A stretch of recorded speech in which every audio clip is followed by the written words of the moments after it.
It was said that in the heart of a forgotten town, a labyrinth of underground tunnels lay abandoned, sealed off for decades. Locals whispered of strange sounds echoing through the earth at night. They called it the Shadows Beneath, a name born of the stories told by miners who vanished without a trace. No one dared to go near. That was until Marcus, an urban explorer and skeptic of all things supernatural, decided to document his journey into the tunnels.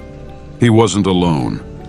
With him were Clara, his adventurous yet cautious girlfriend, and Ethan, his childhood friend who always sought the next adrenaline rush. Armed with flashlights, cameras, and a creeping sense of unease, they ventured into the darkness. The first few steps into the tunnels were quiet, save for the crunch of gravel beneath their boots. But soon, their light seemed to dim unnaturally. The air grew colder, and an unshakable feeling of being watched settled over them. As they moved deeper, the tunnels seemed endless, with strange symbols carved into the walls. Marcus brushed them off as graffiti, but Clara couldn't shake the feeling that they were warnings.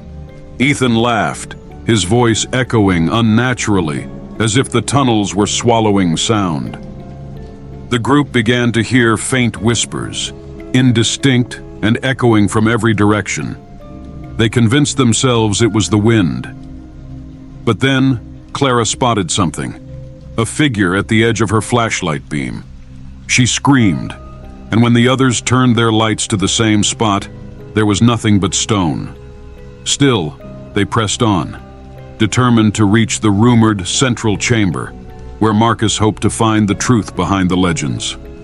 The air grew suffocating, and their devices started malfunctioning.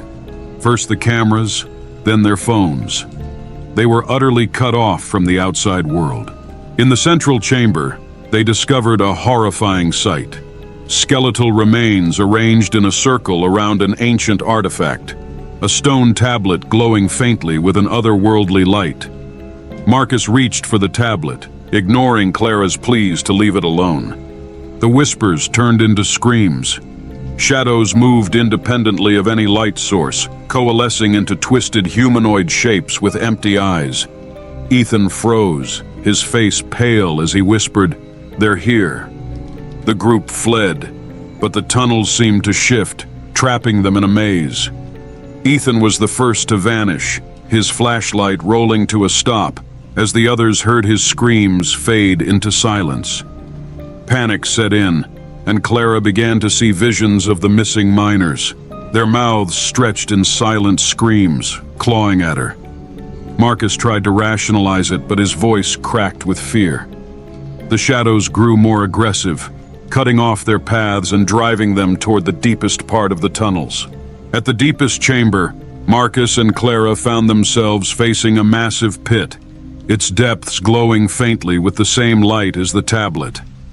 A voice, guttural and ancient, began to speak from the darkness, offering Marcus power in exchange for something unspeakable. Clara begged him to refuse, but Marcus, desperate and consumed by curiosity, agreed.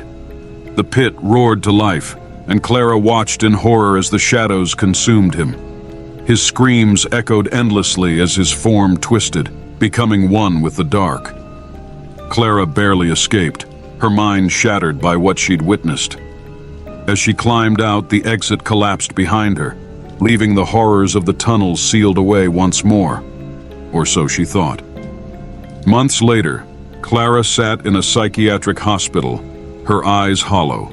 She spoke of the tunnels, of the shadows that now haunted her every moment. The doctors dismissed her as delusional, but the footage from her camera, found near the tunnel's entrance, told a different story. The last frame showed Marcus, or what he had become, a shadow with glowing eyes, reaching out toward the lens. The footage went viral, sparking a wave of curiosity about the tunnels. But those who ventured there afterward never returned. And beneath the earth, the whispers began again.